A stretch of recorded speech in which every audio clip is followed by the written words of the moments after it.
Ladies and gentlemen, dear attendees, thank you so much for joining us today here for this Euractiv event organised together with the European Commission. We're talking today about simplification and implementation and how we can boost competitiveness across the EU. We're going to be talking about the European Commission's legislation plan to make it more efficient for everyone, including particularly that big aim to reduce administrative burdens by 25% overall and 35% for SMEs. Those are figures we're going to hear thrown up an awful lot today.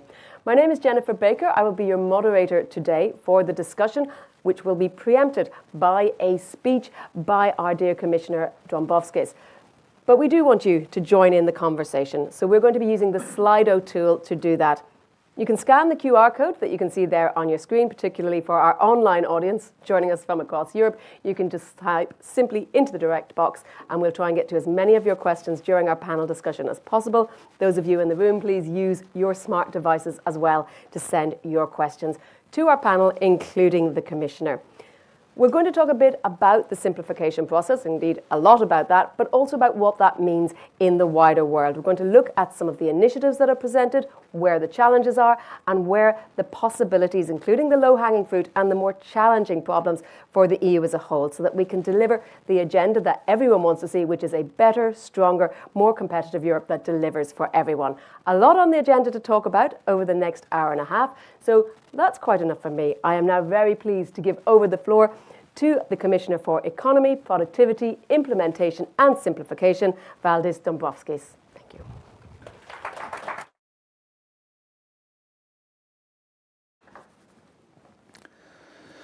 Good afternoon, everyone, and thank you for this invitation to join you this afternoon. Simplification is not always simple. That's why I welcome this opportunity to set out what we are doing and why we are doing it. So I hope I can provide some useful context for the discussions that will follow later. So let's start by taking a step back. Europe has everything it needs to succeed in a new global economy. Strong institutions and the rule of law, a highly skilled and productive workforce, a continent-wide single market. However, we are not making out the most of these assets to ensure that our economy lives to its full potential. The result, growth has been lower than it could be and should be, and this is not a new phenomenon. European productivity challenges had been building up for some 2 decades already. But the urgency of addressing them has increased sharply. Today, few doubt that we have reached a moment of reckoning. The wider context is quickly changing and becoming increasingly challenging. Technological change is accelerating. Trade policy uncertainty remains high. Russia continues its brutal war of aggression against Ukraine, targeting civil infrastructure, including energy supplies. And now the conflict in the Middle East and the conflict in Iran and wider Middle East is impacting energy prices and financial markets. These dramatic developments pose serious risk for Europe's long-term prosperity and security. They underline the urgency of acting decisively here at home. We must act now to safeguard our long-term security and prosperity. So standing still is no longer an option. A larger and more productive European economy is needed to enhance our economic resilience. A resilient European economy is the one that can absorb the shocks and seize the opportunities of this new era. This requires actions across all fronts at both European and national levels. For our part, the European Commission has placed competitiveness and deepening our single market at the center of our agenda. And we have been busy taking actions on a broad range of policy issues, and this includes what we come here to discuss today, simplification. We know that the European economy needs less red tape and more growth. Excessive regulatory obligations pose real problems for our companies. They raise costs, deter investment, and divert resources away from innovation. And it's not just us saying this. The Draghi report notes that 60% of EU companies view regulation as an obstacle to investment. And the smaller the firm, the bigger the problem. 55% of SMEs have flagged regulatory obstacles and administrative burdens as their greatest challenge. When individual firms feel the impact of excessive regulation, the broader European economy does too. There are serious macro impacts and repercussions. Take innovation, for example. It needs to be at the heart of any strategy to drive growth, raise productivity, and enhance our competitive advantage. But the recent OECD reports highlights how red tape is getting in the way.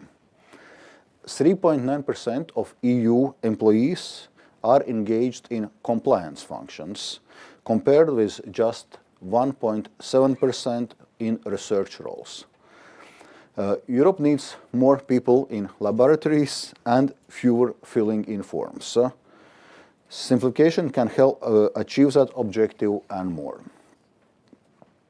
When businesses feel the benefit, the European economy will too. And even small changes can scale fast. When replicated across hundreds of thousands of businesses across Europe, the aggregate time and cost savings quickly add up. Gains made from simplification can compound to improve Europe's overall competitive position. So that is why the European Commission has been delivering on the simplification agenda that is unprecedented both in scale and ambition. We know that the changes provided by simplification must be impactful, not merely cosmetic. They must make a tangible difference for the day-to-day operations of our businesses. This is why we are systematically engaging with stakeholders through implementation dialogues and reality checks to identify what works and what must be improved. Last year alone, the Commission held over 50 implementation dialogues, engaging directly with more than 1,000 stakeholders from a very wide range of sectors. And we will continue this intensive engagement. We have set a target of a 25% reduction of administrative burden by the end of this mandate and a 35% reduction target for SMEs. And we are already making good progress towards that target. We have presented 10 far-reaching omnibus and other simplification proposals to deliver at least 15 billion euros in administrative cost savings to EU companies every year. But we are determined to sustain the momentum. Our first major simplification initiative, Omnibus 1, became law in February. It simplifies corporate sustainability reporting and corporate sustainability due diligence by reducing the reporting burden and limiting the trickle-down effect of obligations on smaller companies. It will free thousands of companies from complex reporting requirements and refocus due diligence obligations where they can make a real difference. It is a clear example how smart rules can both achieve our objectives and significantly lower burden on businesses. Last week's meeting of EU leaders provides fresh momentum for our efforts. It called for agreement on all pending Omnibus packages before the end of 2026 and for the Commission to put forward further Omnibus and other simplification initiatives. Looking ahead, the Commission is already working on simplification proposals in critical areas like energy products, taxation, and burden reduction for citizens. And we're also practicing what we preach. So, similarly to last year, the majority of our new proposals in 2026 will feature a strong simplification dimension, meaning that they will have to deliver net administrative cost savings. In addition, the number of implementing and delegated acts initially planned for 2026 has been reduced by 30%. This is simplification in practice. By the end of 2029, we will stress test the entire body of the EU acquis. We will identify and eliminate obsolete, overlapping, and unnecessary requirements.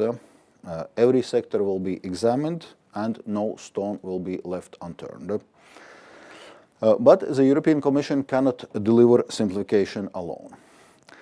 EU and national institutions must match ambition with delivery, from legislation in Brussels to implementation on the ground. We must all pull in the same direction to make our regulatory system clearer, simpler, and smarter. Let me conclude with a simple message. We have been trying to drive Europe's economy forward with a handbrake on. And the result was predictable. Europe failed to live up to its full growth potential. The cost of falling behind in a current complex world is becoming increasingly high. Simplification is our chance to correct course, release the handbrake, and unleash Europe's full productive potential.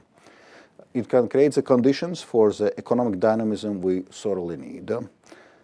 We need to seize this opportunity. The cost of failing is simply too high. So thank you very much, and I look forward for today's discussion.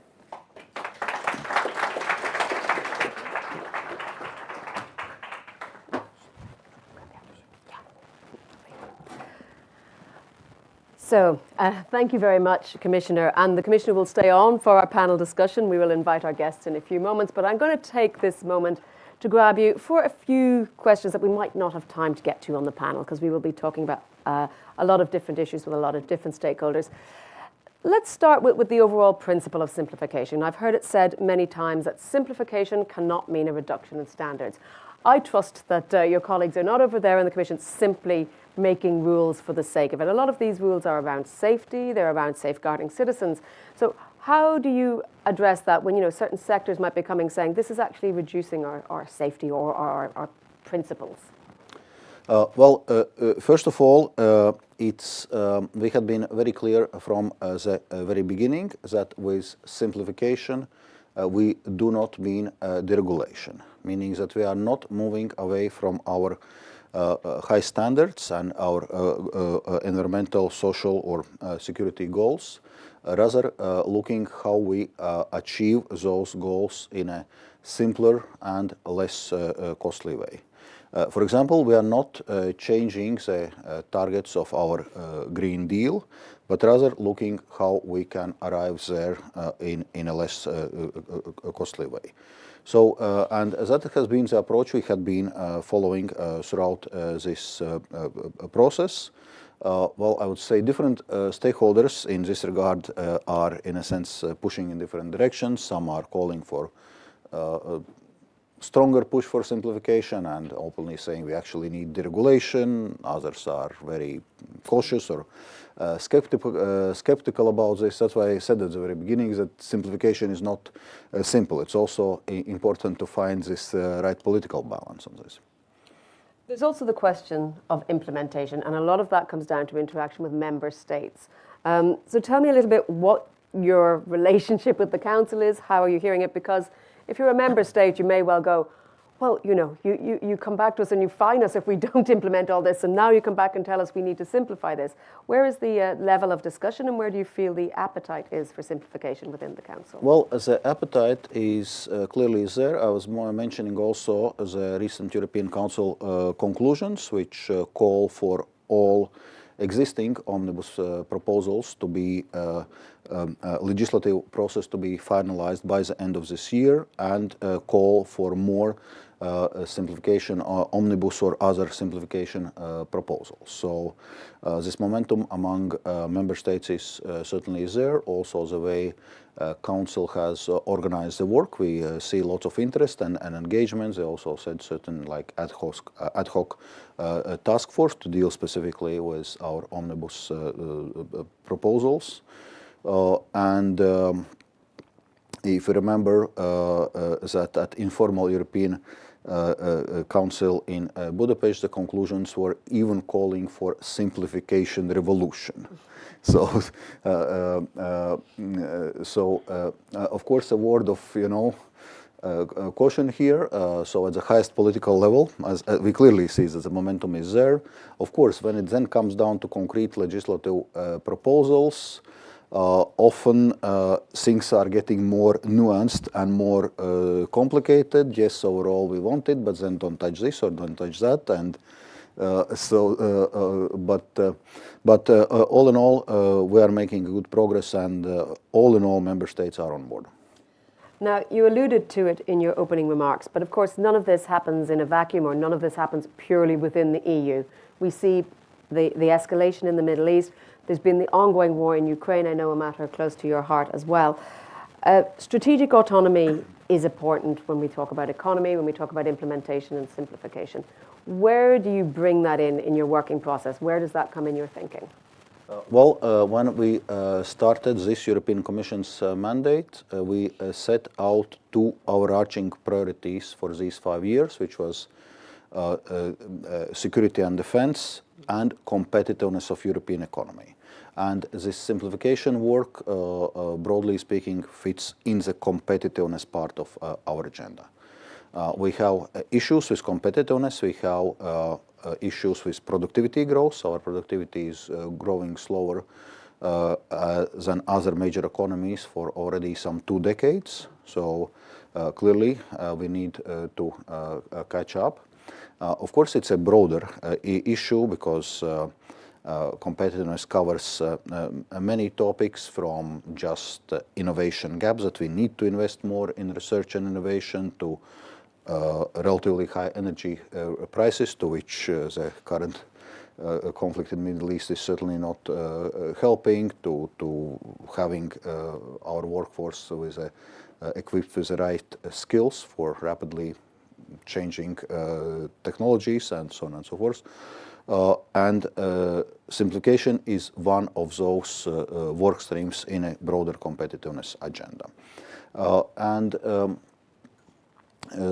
Having overall stronger and more resilient economy can certainly also help with our strategic autonomy agenda, even though there are many dedicated other work streams dealing with this, including most recently the Industrial Accelerator Act, including our raw materials strategy, and the work we are undertaking in G7 and other settings to ensure security of supply of raw materials in a situation when many of those value chains are dominated by China, especially in areas like rare earths and so.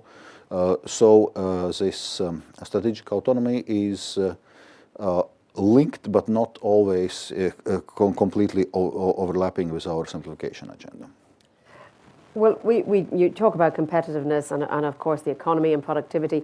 Some sectors are racing ahead and other sectors may be lagging behind. That is what one would expect. And one thing I'd like to maybe mention a little bit or talk about how you see is defence as an industry, because we talk an awful lot about strategic autonomy and defence as necessary for sovereign reasons, but it is also an industry where we could leverage competitiveness. And we see, if we look at Ukraine, that they're actually developing skills and utilising if you try to find a silver lining, utilising what they're learning on the ground. Where can Europe help with that to support our new neighbours, while also making that a driver for competitiveness in the EU? Indeed, the current security challenges we are facing, including Russia's aggression in Ukraine and Russia openly talking about invading other countries, clearly means that we have to invest much more in our security and defense, and that is what we are doing. So it is clear that there will be very substantial means flowing in security and defense. But what matters is not only how much we spend, but how we spend.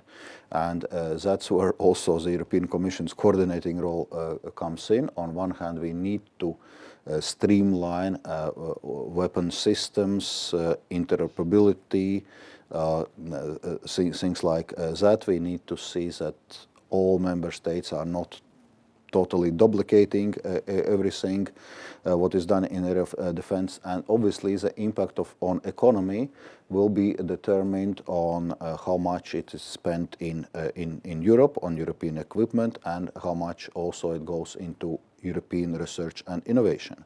So that's why recent initiatives, for example, our 150 billion euros SAFE package, which is providing loans to member states to increase their defense spending and defense investment, is having European preference. And by the way, this European preference means integrating also Ukraine from the onset, indeed benefiting from its unique experience, because Ukraine is indeed the only country which has experience of this modern drone and other very technological warfare which is going on. And the same is now, well, we still need to get it over the line, but the 90 billion euros support package which we have proposed for Ukraine for the next 2 years, 60 billion of this are indicatively for the defense purposes, and also there we have this European preference and so-called cascading principle. So we are trying indeed to steer this money, strengthening also European defense industrial base, because that on one hand will help to reinforce our strategic autonomy in a situation where we unfortunately are less certain about US commitment to the security in Europe, and also can help with our economic growth and competitiveness. Well, you've led me in quite nicely to my last question, because that is a little bit about technology sovereignty. I mentioned at the outset potential low-hanging fruit, and if you talk about reducing red tape, reducing administrative burden, you automatically look to the digital processes, the new technologies, the apps that, that even public procurement authorities can use to reduce all that red tape burden, and certainly businesses can get a lot of the technology to do a lot of the heavy lifting for them. So how do we encourage, particularly SMEs, but businesses in general, to utilize the technology in helping them reduce the red tape without being overly prescriptive or without handing over any of that sovereignty to foreign, particularly US technology companies? Indeed, that's one of the work directions in our simplification agenda, to see how we can use digital processes and digitalization to simplify what businesses need to do, in a way how they report, moving away from paper reporting and so on. Of course, it's worth noting that digitalization is part of the answer, but we still need to be careful what we digitalize. If we digitalize something which is excessively complex and difficult to deal with, we'll still have the same excessively complex system in a digital form. So we also need to have it as an opportunity to streamline our processes. So what we digitalize is then also working in an efficient way. But there are some initiatives already in a pipeline, as you know, like this European business wallet, which can help to digitalize many processes and simplify cross-border activities in a quite substantial way. There are initiatives linked to digital omnibus and so on. So digitalization is firmly part of the simplification agenda. Well, thank you very much, Commissioner. I'm now going to invite our other panelists to join us on stage. And of course, the Commissioner is going to stay with us. And I'll remind you once again, you can use the QR code to ask questions of our entire panel, and we will try to get to those. So let me start by inviting onto the stage, please, the Ambassador from the Permanent Representation of the Netherlands to the European Union, Peter van Kleiweg-Desvan. We also have Dr. Selet Sani, who is Associate Professor at the Department of Economics and from the University of Athens. Please do join us. Veronique Williams is the Secretary General for SME United. And finally, Martinez Barras is Director for Internal Market at Business Europe, covering the single market, digital economy, and better regulation practices. And I know Martinez, of course, played both sides of the field because he has worked as well with the Council before joining Business Europe. Let me start, Peter, with you. I noticed you nodding along with quite a bit of what the Commissioner has said, but give us your first reactions to how you're viewing it. I mean, we mentioned the Council, you're representing the Netherlands. Tell us what your take is initially on what you're thinking. No, I think that much that the Commission has said is something we completely agree with. There's a lot of reparation work which needs to be done, and that's all these omnibuses, getting reporting down, more exceptions for SMEs, also rationalizing definitions. Reparation is good, preventing is better. So that's where we also very much look forward to the Commission coming up with proposals on better regulation. We think a lot more can be done with good impact assessments, non-bureaucratic impact assessment before legislation is proposed. And then I'd be the first one also to say that, of course, the Commission is not the only sinner. So is the Council, because very often the Commission comes up with proposals and then the Council adds extra layers, often under pressure also from our own parliaments. And then, of course, I will not say that the European Parliament is a sinner, because that's up to themselves to say so. But there too, of course, extra layers are done. So in our whole legislation process, things go wrong. So there's a responsibility for us all. But at the end of the day, I think, and then I'll stop, we also have to be careful, and I think the Commission has said it well too, that simplification is one thing, but that cannot be policy change through the back door. Many of these policies are there because we want to, protect consumers, citizens, companies, because we want to have a level playing field in Europe where 27 countries decide the same way. And that level playing field often asks for a kind of harmonization and regulation. So we have to be careful not to throw away the baby with the bathwater. Stella, you're coming at this from a more academic perspective. Set us out from the point of view of your view. What is it exactly that you see as being the big flashpoints, and where should we be focusing our attention? Thank you very much. I would start from one very important point made by the Commissioner, saying that simplification is not simple, and it should not be simple. That's the key message that our work delivers into this direction. Something that has to address at the same time many targets, economic, social, environmental, technological, should not be simple, cannot be simple. But the delivery of it, the end image, the end message, should be clear and easy to absorb and easy to implement. And this is exactly what my institution and my discipline is doing. We're trying exactly to facilitate policymakers and businesses to understand what simplification is all about and how, in the end of the day, we should deliver this simplification. So simplification and the delivery of it should not be just cost cutting. This is not the only thing that relates to simplification. It should be streamlined as an enabler of innovation and sustainable development. So it should include all these different economic, social, environmental, technological targets that have to be embedded in it. Thank you. I'm going to come back to this point about not just cost cutting, because I think it's an interesting one, because many people see it purely in those terms. But Veronique, we're going to talk a lot about what it means to SMEs and the different targets, but set out your opening thoughts for us. Well, I've just heard Peter Jan say more exemptions for SMEs. That's actually what we not want. We want to see legislation that is built on the think small first principle, and we know it's an easy slogan and also very not simple to put into practice, but nevertheless, we want to continue working on making legislation, making policy based on the big group of companies in Europe. And if you look at the division of companies in Europe, we have 26.17 million companies in Europe, more or less. That's data from the Commission.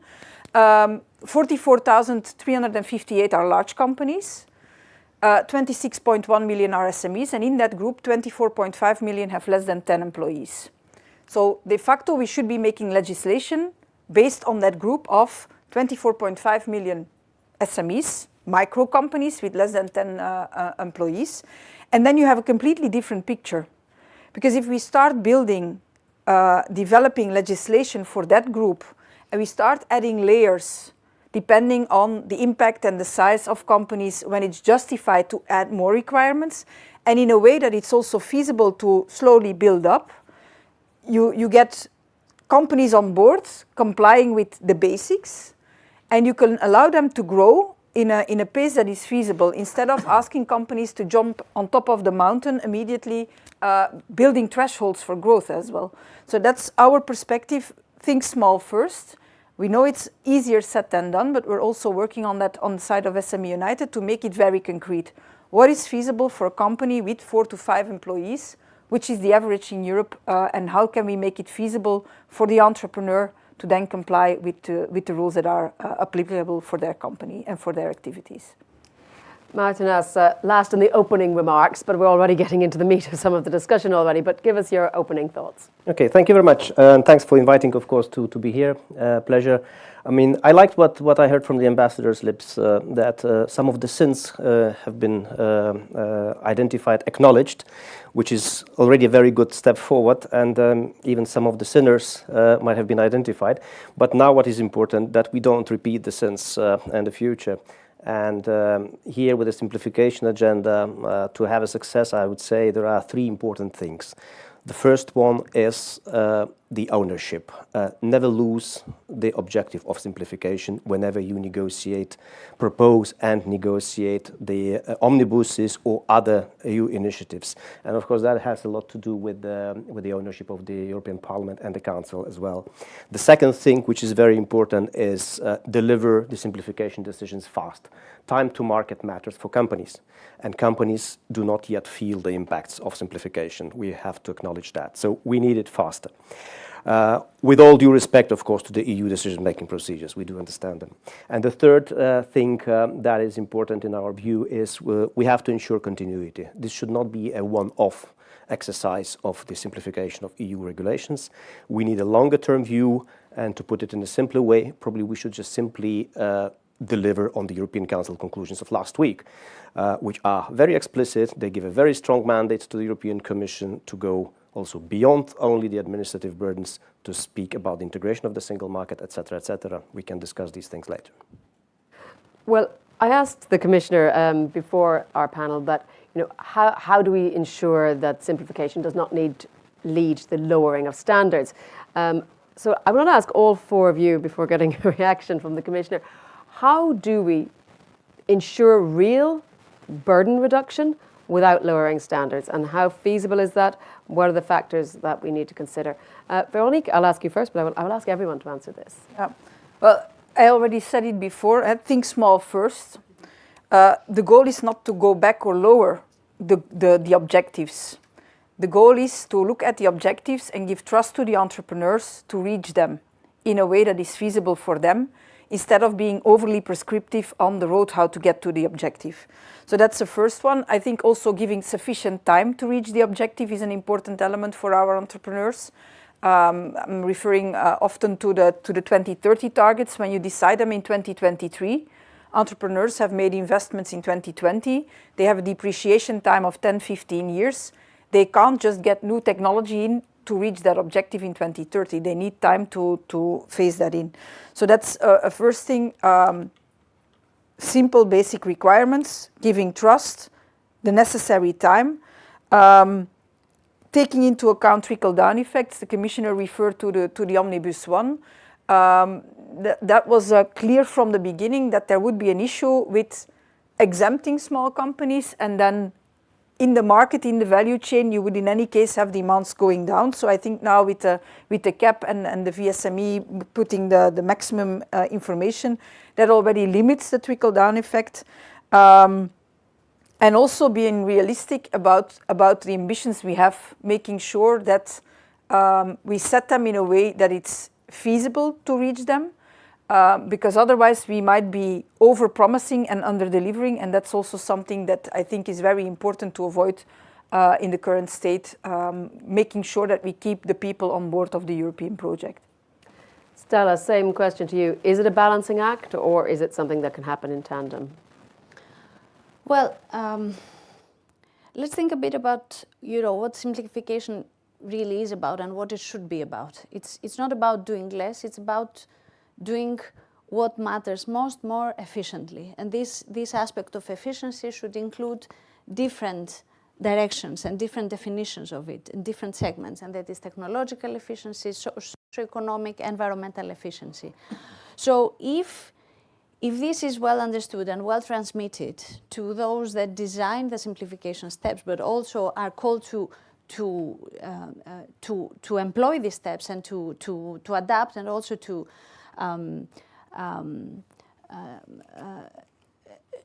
be in tandem with these requirements, then I think that yes, the end target can be met, and can be met if we make the message clear that simplification can improve productivity, can improve efficiency, can improve long-term perspectives of the European economy. If, again, I will repeat what I said in my first remarks, if it's streamlined as an enabler of innovation and sustainable development. So, Peter-Jan, I mean, tell us your thoughts. I mean, how do we ensure that standards aren't lowered?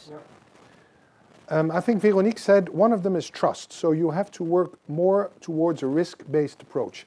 I spoke with a CEO of a big Northwestern European bank a couple of days ago. And that CEO told me that nearly 20%, which is a lot higher even than the 5% the Commission, that 20% of its personnel was working in due diligence. That's much too high. And that is because we do not accept any risk anymore. So they have to check everybody on everything, etc., which is a lot of paperwork. And if you work through a different system with a more risk-based approach, with less reporting obligations, then you can already do a lot. And those are really, well, low-hanging fruit. But that means that we all have to accept that the system changes. But we are still going the other way around. So I think that's one. The second issue, and then I'll stop, is the role of member states. Because very often legislation comes out through directives and then member states gold-plate it. So new rules are being added. And there too we can work better. We can work, for example, a lot more through regulations so that it has to be applied by everybody, but no gold-plating by member states or parliaments of member states, which will make it might make it a lot simpler also in the implementation phase. Martin, as then, real reduction of regulatory burden while at the same time not lowering standards. Is it achievable? Well, first of all, I would like to say that I would fully subscribe to what Veronique has already said. I will not repeat that. Maybe I would add maybe a bit that every time impact assessment is available, it should be taken very seriously by the co-legislators when negotiating. And the independent scrutiny, like the opinions of the Regulatory Scrutiny Board, should be taken very seriously. And we know that, for example, due diligence proposal CS-DDD, the famous example, had, I believe, 2 negative opinions from the RSB, and it had consequences when the co-legislators and the Commission in that front, we must say, kind of did not follow that much the conclusions.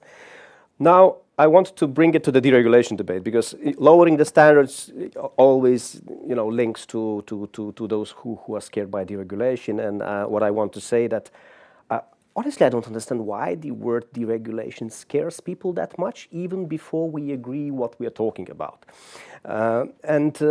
We should not get lost in the semantics, because even the treaty refers to the proportionality principle.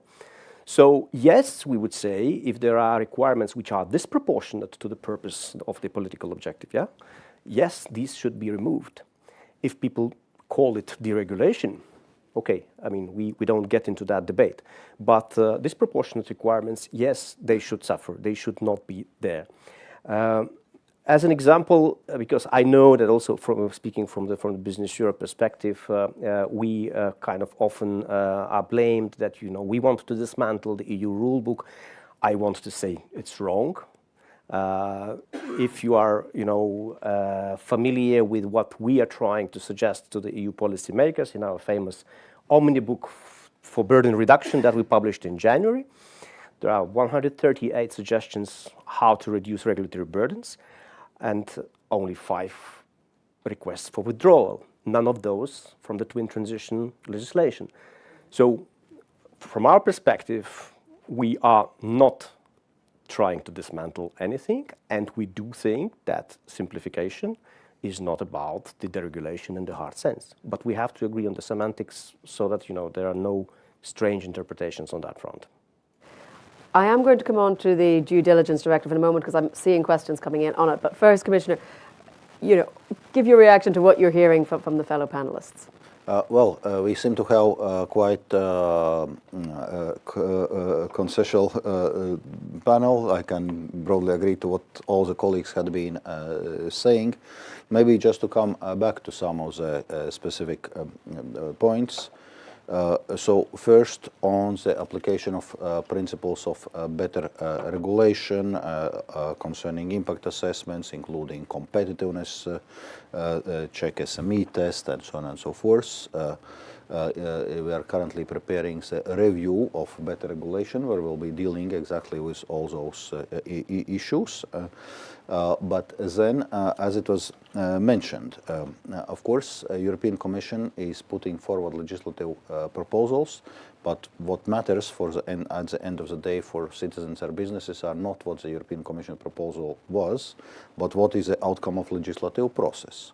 And there, unfortunately, co-legislators are not impact assessing the substantial amendments. And we have interinstitutional agreement from 2016, where co-legislators agreed to do impact assessment of substantial amendments. Since then, European Parliament has done it very few times, not any time recently. Council has not done it at all. So we are trying to operationalize this part of our interinstitutional agreement of better lawmaking to make sure that also co-legislators do the impact assessment. We provided also some simplified methodologies and ways of dealing with this, because that's what then would amount for, so to say, informed decision making, avoiding a number of unintended consequences. That's maybe one important point I wanted to make on SMEs. I would just also highlight our small mid-caps omnibus, where we are trying to extend number of simplified requirements we have for SMEs also to small mid-caps to have less of a threshold effect when SMEs are growing, the ones which are growing. Okay, it doesn't completely remove this threshold effect, but at least it's less of an issue. And I can only concur what has been said, that we need to take SME perspective, think small first, doing the SME test properly for our legislation. Because vast majority, what is 99% of our companies are SMEs. Peter Jan, I was going to ask you about this anyway, but since the Commissioner has raised it at this point, what sort of measures are needed to ensure consistent implementation across Member States, but also the impact assessment elements? What's needed there? Also in terms of regulatory mapping, what do we want to see?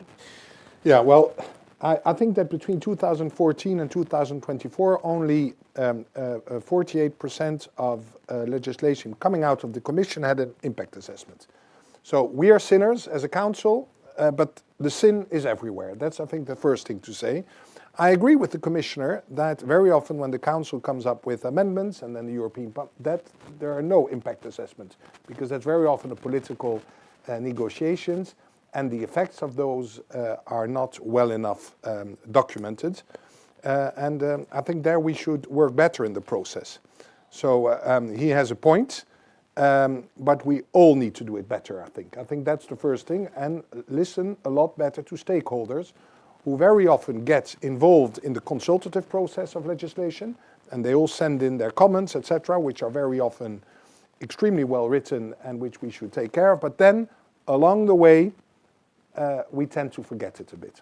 So we should consult more and quicker and all along the legislative process with the most important stakeholders.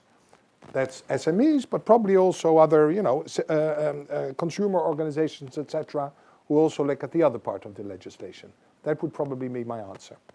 Veronique, same question to you. I mean, what are we needing in terms of impact assessments or regulatory mapping? Well, I would like to first support what the Commissioner said on indeed impact assessments by the Council and the Parliament. This is really needed. On the other hand, I also support what Martina said before on taking the results of impact assessments into account, because often we see that there is a clear indication that there will be negative effects on, for instance, small companies, but that they are put aside when the political decision is taken to move forward with the proposal. So that's certainly one element that we would like to raise. Secondly, when we start developing legislation, and we've also given as SME United already input for the communication on better regulation, the whole consultation process needs to take into account that when we consult our members, and I think it's similar for Business Europe, you need time to collect feedback from your constituency. In particular with small companies, they don't always grasp immediately at first sight on the basis of the ideas that are floating around what is going to be the concrete impact for their business of those ideas and those rules. So we need time to engage with our members. We also need time to build a compromise, because we don't want to come with 1 or 3 anecdotal things. We need to come with a well-funded feedback and position. Then I think when we are developing the legislation, taking implementation challenges from the member states already into account at that moment, because what we see very often is that either proposals get stuck in the Council or they don't deliver on the ground, often because member states don't have the resources to further implement or enforce the proposal. And then also during the transposition process, and this is something that we've been repeating quite often lately, the Commission is the guardian of the treaty. So they have the responsibility to make sure that things which are decided here in Brussels also get rolled out on the ground. We now see a bit of a ping pong between member states and the Commission, where member states are blaming the Commission that the legislation is too complicated. Commission then says, yeah, but you're gold plating. It's important throughout the preparatory process, the legislative process, that there is already cooperation ongoing between the European institution and member states to see how they are going to implement. Also make sure that through this cooperation, implementation across the member states is similar and that we don't have fragmentation there again. So that would enable the Commission to make sure that best practices are shared, transposition is aligned throughout the whole process. Thank you. Commissioner, I've got a couple of questions, as I say, on the Corporate Sustainability Due Diligence Reporting Directive. Martin Kaspar is asking, what are your lessons learned from the CS3D Omnibus, especially with a view of the controversial vote in the Parliament? Was it worth it? I suppose they're asking if the removal of the directive will cause more compliance costs in the end, and thus, if you like, undermine or contradict the simplification initiative. Can I get some thoughts on that? On Omnibus 1, as I was mentioning in my speech, it was now became law in February this year. We proposed it in February last year, so took a year, and indeed it was a very complicated process. At the end of the day, we actually moved, as Ambassador said, much more to the risk-based approach in this, and also the scoped substantial number of companies from the CSDDD requirements, and limited also the trickle-down effects, where large companies are just pushing on reporting obligations to SMEs. So addressing this situation so that SMEs can report to their simplified standards. And of course, I think the question was more related to complicated decision-making process, notably in European Parliament, because in a Council side, among Member States, it was not without difficulties, but I would say all in all fairly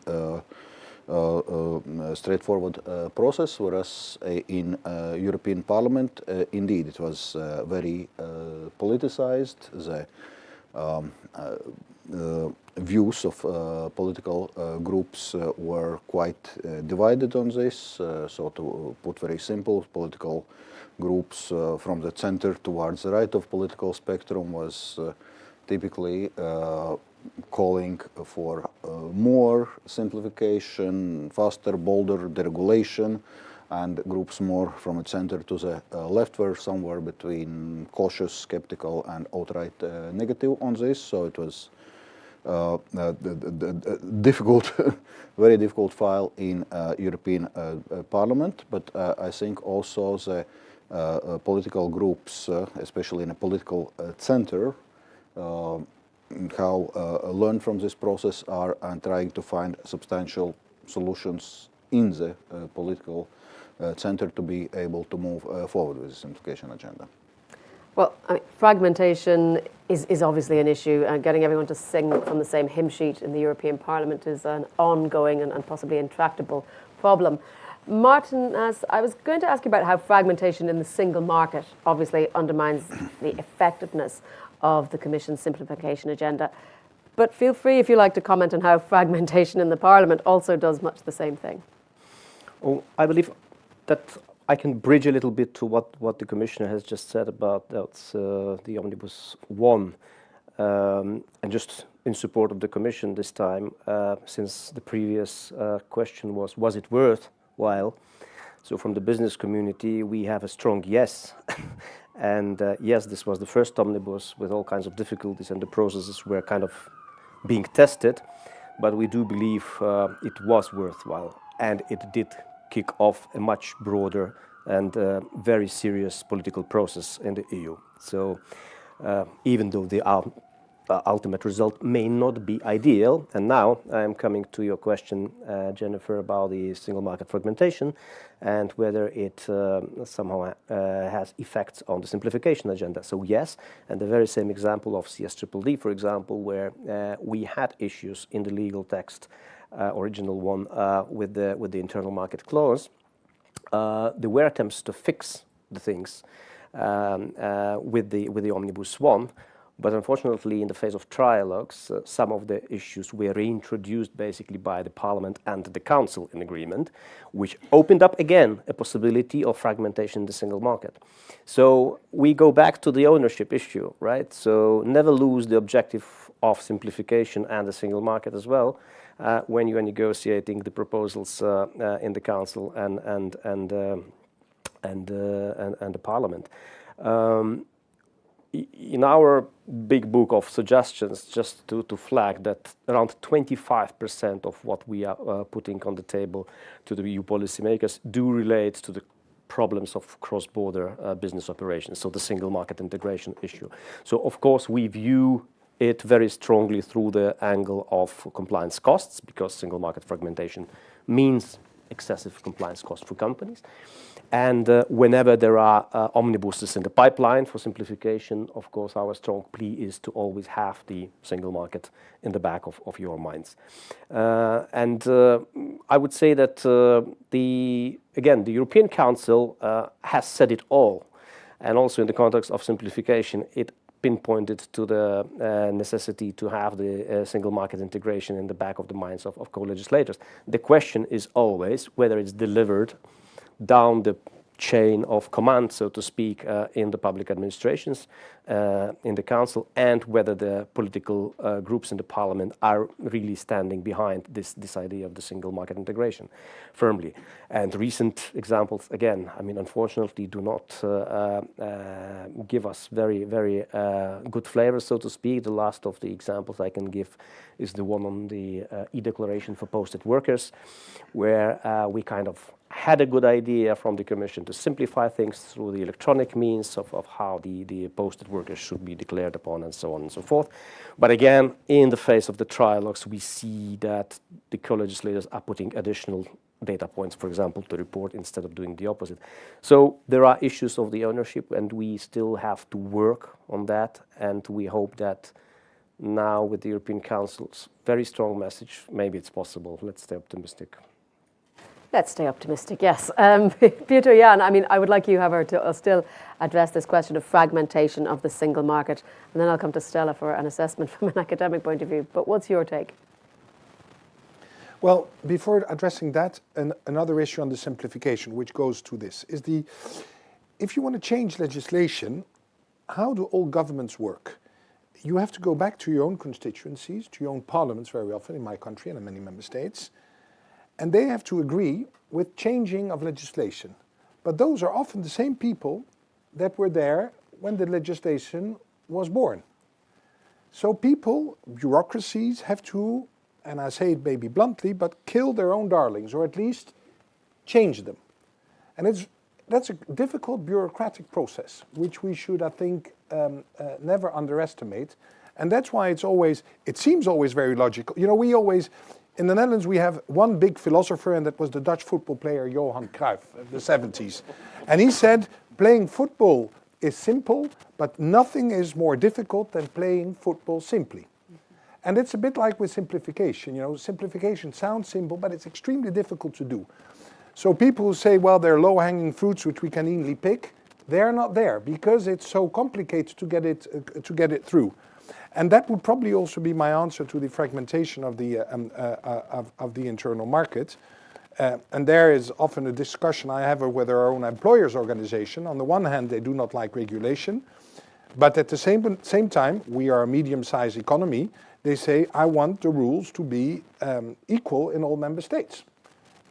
Because the level playing field, especially for a country like mine, which is a big exporting country, is essential for SMEs and for all of them. So even they say, well, that regulation might not be ideal, but at least it is applicable to all 27. And then they might even be willing to that it's not superb, but at least it's the same for Germans, French, and Dutch.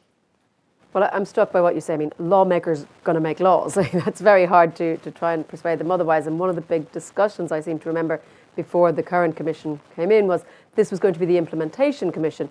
But then how do you say to a newly appointed commissioner, we don't want you to do what we've asked you, what you think you're coming here to do? So, I mean, Commissioner, you're a multiple-term commissioner, so you've been around the block a bit.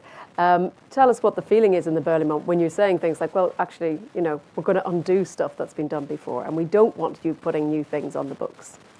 Does it make you popular? Well, we have a bit of the same issue as was just outlined, because also we often have to ask the same services, same people who had been drafting original proposals now to simplify them, and there is not always a strong buy-in.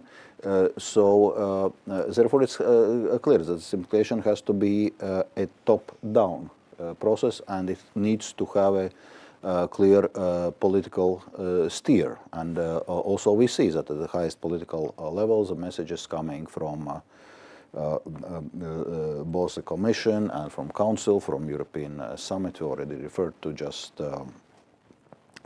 last week. Messages are very clear and very strong. When it comes down to technical work level, it becomes much more nuanced and often much more complicated. So that's why it requires, on one hand, constant political attention, but it also requires a strong stakeholder push, including Business Europe, SME United, and so to sustain this simplification drive so that it doesn't really sputter. And from Commission side, we are determined to keep pushing. I was mentioning the targets we set, so 25% burden reduction target amounts in quantitative terms to some 37.5 billion euros of annual administrative costs. So far, we have delivered, if legislative process does not lower the ambition, 15 billion euros in terms of annual administrative cost savings. So it has been a strong start, but still long way to go to our 37.5 billion euros target. So it's important to stay focused. Well, you say it's nuanced, and indeed that can sometimes get lost. I mean, it's difficult. We do our best, but it is difficult to keep an eye on the nuance and the detail. in public debate on these matters, especially with a file that is such a broad swathe. But Stella, let me come to you. I see you're taking notes about what you've been hearing so far. Try and unpack a little bit for us some of what we've heard so far. Well, thank you. I've been listening all the comments and reactions as an economist, and keeping in mind what my research field does. It's all about energy and sustainability and transition. And I feel that we discuss about regulation, that it's something that it should be there per se. But as an economist, I'm thinking like, why do we need regulation in the first place? And it seems that we need it because markets are not perfect, because agents in the markets, players, businesses, individuals, consumers, they don't have full information. Markets are imperfect. We have the concept of public goods. We have all these things that make regulation necessary. So we go into and we intervene into something that with a good intention. We try to make it efficient. We try to make it work well. And unfortunately, that does not come as a one-off intervention. It comes in iterations and in improving iterations. And in this kind of improving iterations, deregulation or rethinking, reconsidering what we have done in the past, what we have agreed upon, and how all these things can be fine-tuned, at least in my eyes, and in our discipline, and when it comes to energy and sustainability transition, seems something very reasonable to do so. So I wouldn't think that we are killing our baby, but we are raising it with care and love, and with an effort to make the best out of it.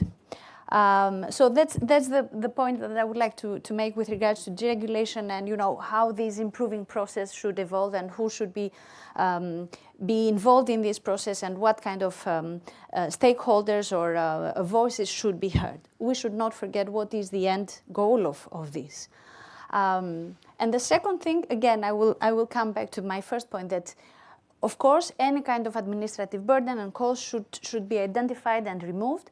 But in terms of impact assessment, we should not forget the greater picture here, and especially from a sustainability transition perspective. Those businesses and those players that are impacted now should be well informed to distinguish short-term impacts, medium-term impacts, and longer-term impacts. Because what we are trying to do here is to have a Europe that is not simply a regulator, but is a Europe that is producing new products, new services, a new structural paradigm. So keep that in mind, please. Thank you.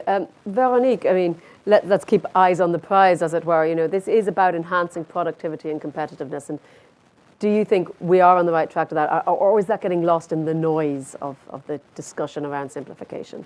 Well, it was already mentioned also by the Commissioner. The omnibuses are on their way, but they are on their way. So our companies at the moment don't see a lot of impact yet, or none. So for our companies, the time they have to spend on compliance and reporting is still very high. And they are losing a lot of resources trying to figure out which rules do we have to comply with, how are we going to introduce the compliance processes in our business model, in our daily work. So that remains a negative thing. I want to build on what Stella just said and what has been said before. Among our membership, at the beginning of this mandate, the slogan was "Stop making law and make law deliver." And for that, they again refer to that trust. Don't legislate all different aspects. Give us the trust to reach certain objectives. What we've also said already at regular intervals is reporting does not equal compliance. It's not because certain companies report that we also comply with legislation. Those who comply with the rules, de facto, you shouldn't make them report because they're already making a lot of investment and time to reach certain objectives. Those who don't report will certainly also not comply.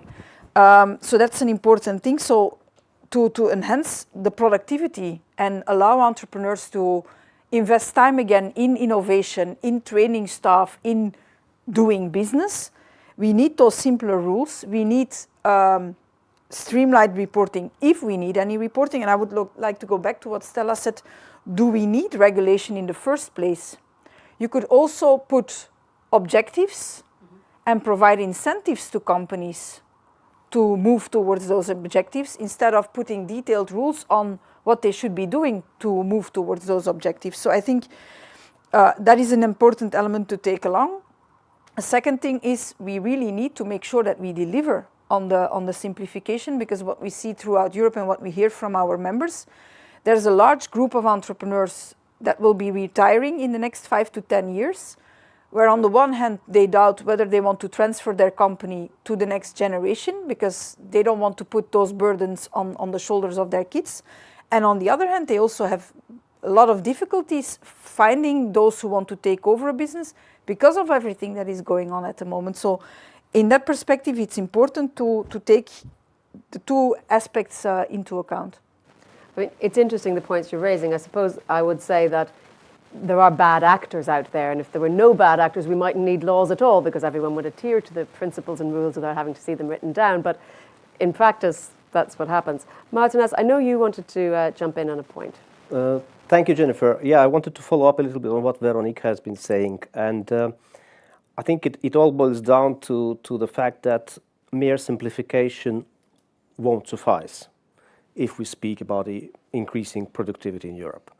This is a very good first step. We support it. We have to go with it, but it will not be sufficient. To put things into perspective, we are aware that the first 10 omnibuses for simplification, they would save up to 15 billion, if I'm not mistaken, yes, euros, while we, for example, have a potential of the single market. If we removed all the single market barriers, it would bring us more than 600 billion euro annually by 2032. There are studies and figures available. So this is the big challenge, and the question whether there is enough of political will in the Commission, the Council and the Parliament to drive the single market agenda forward. And I will give one example here. There was a very good study by Copenhagen Economics a while ago. Now it probably should be updated, but still. And that concerns the single market for services. So mere implementation, full implementation of the Services Directive could increase the productivity in Europe by 9%. We still have problems with implementation. Of course, this is more on the shoulder of the member states. On top of that, it is a very interesting thing that the value added generated by services in manufacturing of Europe, so we are speaking about the manufacturers and the services that generate value added within manufacturing. So in Europe, it reaches 27%, roughly. In the United States, it's 20%. It means we are a much more servitized manufacturing industrial economy in Europe, right? While the productivity gap with the United States in services is big. It's roughly 1/3, if I'm not mistaken. So that means there is a huge potential from the single market in services, yet we don't have big steps in this direction. And I must admit, even in the European Council conclusions of last week, it's nearly nothing. So we have to think about this. Quite a lot for you to react to there. Yes. First of all, indeed, I was also mentioning that simplification agenda is part of our broader competitiveness agenda. And part of this competitiveness agenda is as well single market integration, remove the barriers in a single market. So we have identified also what we call terrible 10 barriers to deal with as a matter of priority. We have our single market roadmap to 2028 to see how we deal with those different barriers. And indeed, you are right, they are functioning of a single market in area of services is more problematic than in area of goods. So services obviously have to be a focus point. So this is firmly part of our competitiveness agenda.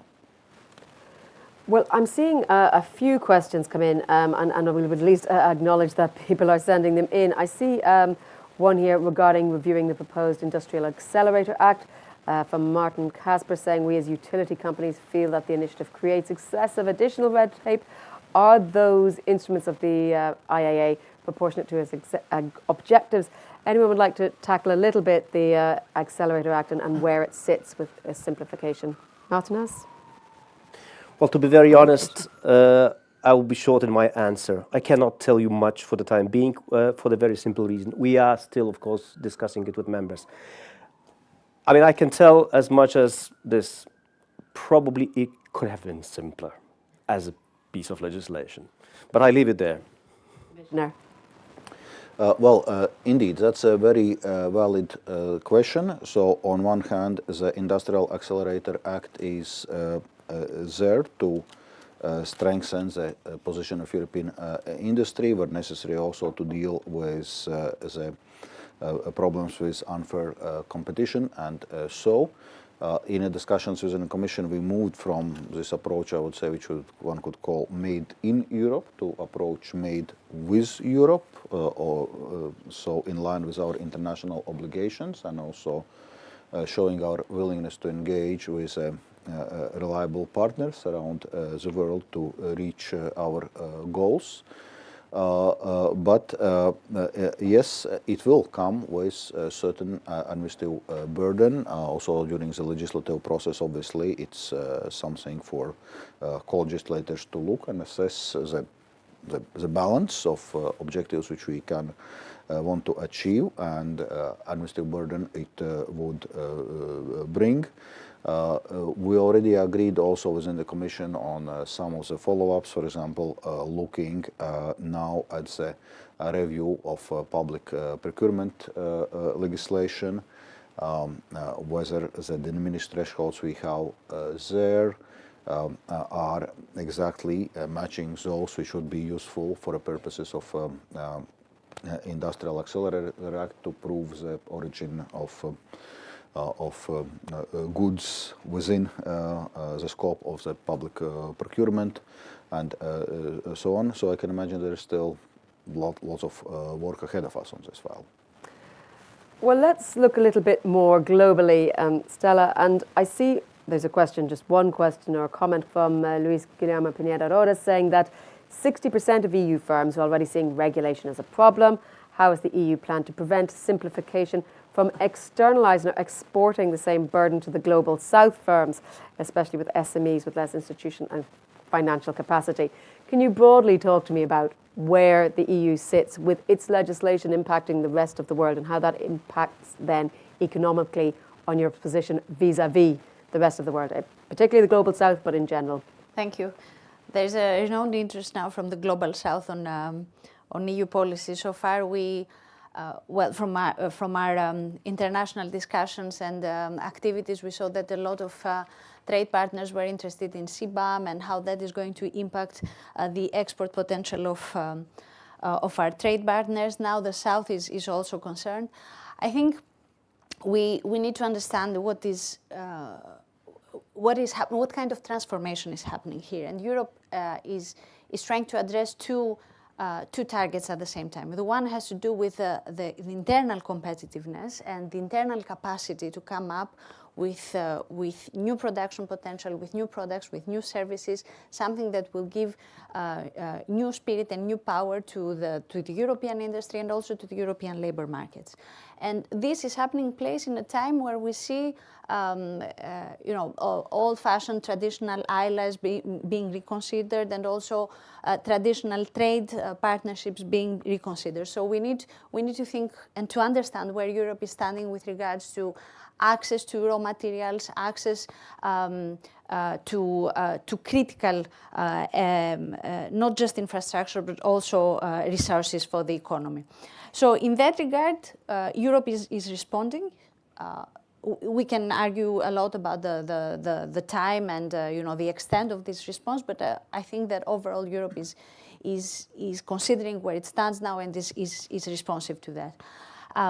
And that creates an internal market dynamic, but also it creates effects for our international allies and trade partners. We need to consider this from a first mover and follower point of view. We may argue that being so robust with this kind of sustainability transition, energy transition requirements, Europe is potentially putting at risk its own competitiveness. But at the same time, is potentially reaping the benefits of moving first in the creation of new technologies, the creation of new industries, of new services.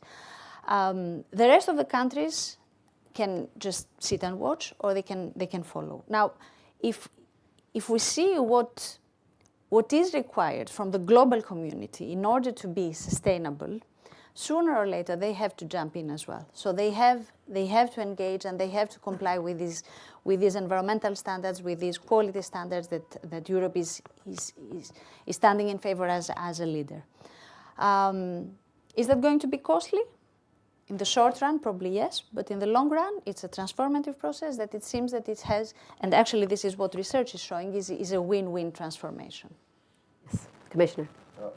Indeed, that's an important aspect. We need to keep in mind that our legislation also has external dimension, and has effects on partners around the world, and on many of the pieces of legislation we discussed today on CSRD, CSDDD, CBAM, deforestation, packaging waste. We had heard many concerns from third countries, starting from developing countries, ending with United States.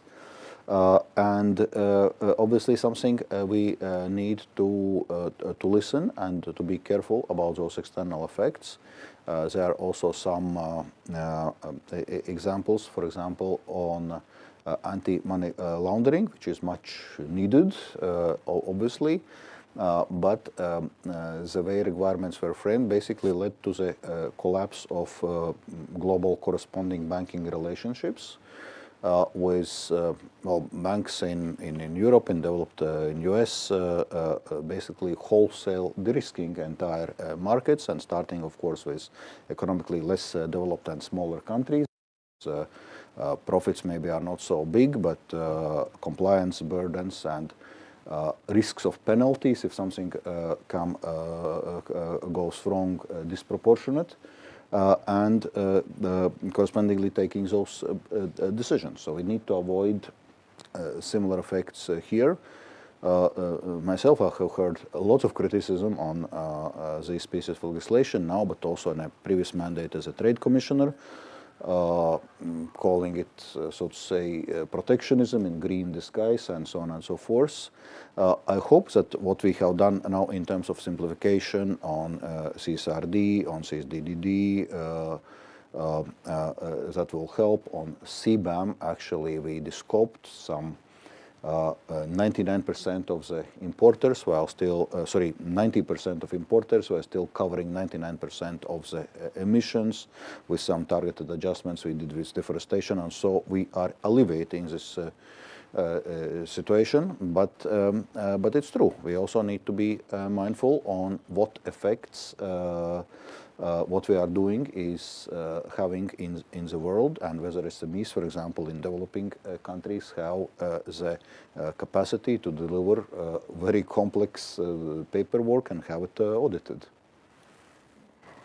Peter Jan, Stella put it very diplomatically, saying that traditional trade partnerships are being reassessed. Let me put it more bluntly. The Trump administration has thrown a cat amongst the pigeons with some of its statements and proposals on tariffs. And I'm interested to what degree you think competition with the US and China to a lesser degree as well plays in shaping the agenda. Well, I think it's like the Commissioner says. Let's say the external effects of our legislation are felt, with the whole world, and more. I think that 30 years ago, we might have been also bigger on the world stage, and countries these days speak up.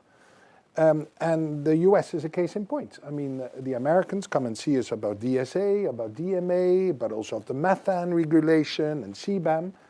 And rightly so, they have their interests.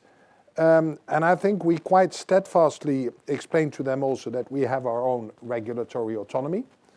I think we can do better explaining them why we do things.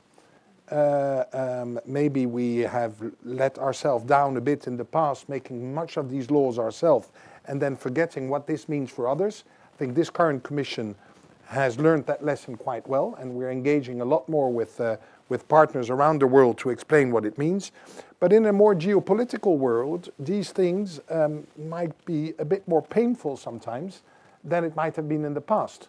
But it is not a reason for us, I think, to step down or to back down when we have made laws for ourselves to protect our citizens, etc. And at the same time, explain very clearly to our partners.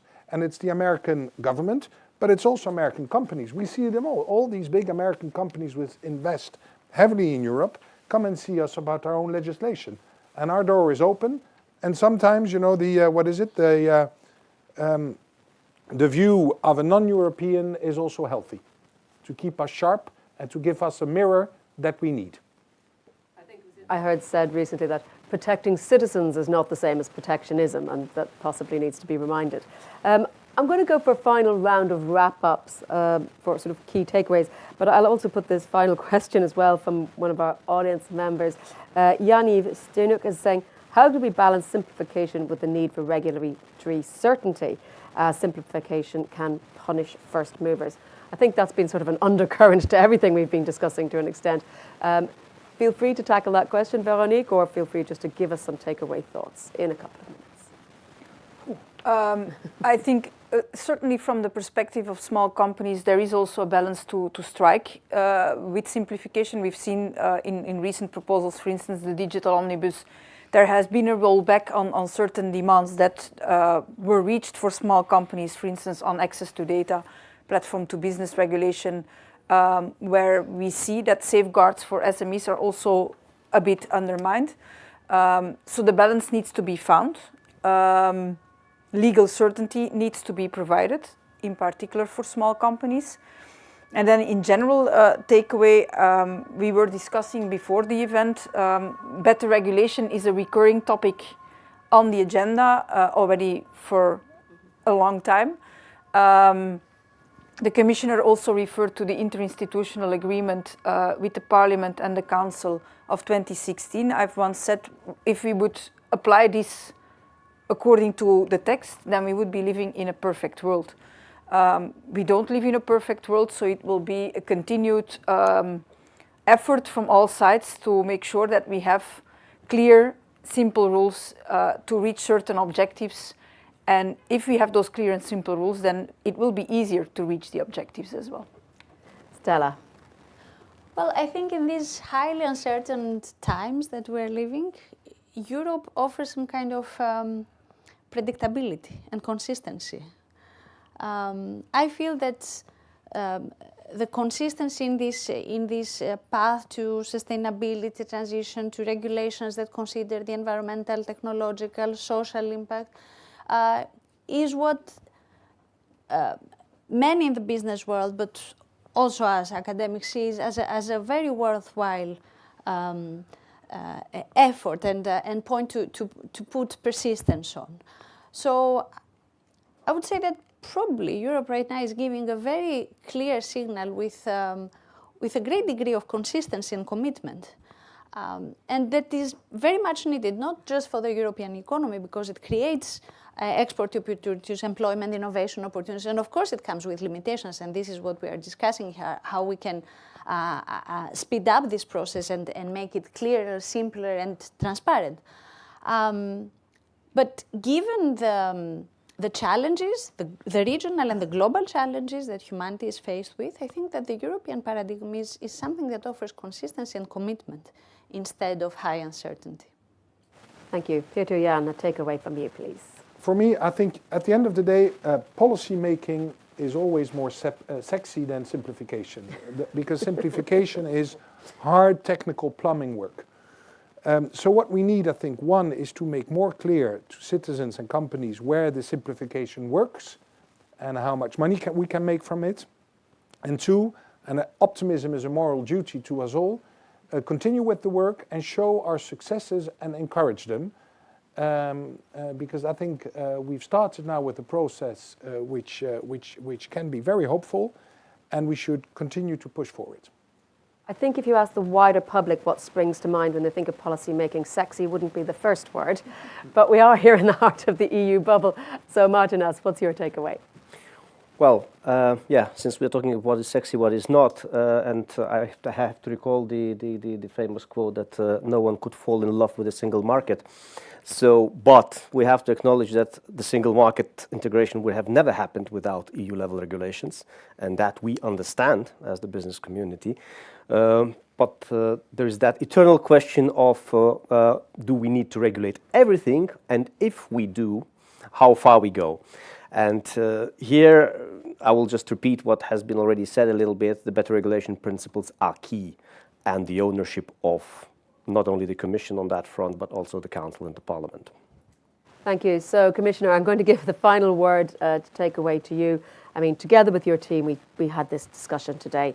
I mean, perhaps say what it is as the message, finally, in a soundbite or a headline that you want to get out there, and perhaps, as well as those watching online and those in the room, any message to the co-legislators that you would like to see a little bit of movement from them, or anything they should be taking away from this conversation? Maybe let me say a few words first on this question on regulatory certainty before a few words of conclusion. On this regulatory certainty, of course, we need to keep in mind that it's a question which can go both directions, because if someone is arguing, oh, we cannot have simplification because what about regulatory certainty? Well, the same could apply to any new requirement. How comes we can put some new requirements or businesses? What about regulatory certainty? But reality is we will not be able, neither should we aim for some kind of legislative freeze. Life is developing. Also, the global environment in which we find ourselves is developing, and our legislative body should develop with this. But then more broadly, today's discussion was very focused on simplification and various aspects, but we must remember that simplification is not a goal in itself. So we must keep in mind this our broader agenda of having a strong Europe in the world, strong and competitive economy, being able to strengthen our also security and defense in current geopolitical circumstances. So at the end of the day, what we are doing should be measured against those benchmarks. Is it making us stronger or not? Thank you. Thank you, Commissioner, and thank you to all our panellists who've been really interested to talk about simplification today. We hope you'll come back and talk to us about the other parts of your portfolio. Thank you so much for your attention today. Thank you to the Euractiv team, as well as the European Commission team, for putting together today's discussion. The whole event will be available straight after today online, so you can check it out there. Please go to the Euractiv page and you will be able to have a look at what's been said, as well as an event report on the website later this week. But that's it for this afternoon. Have a great evening.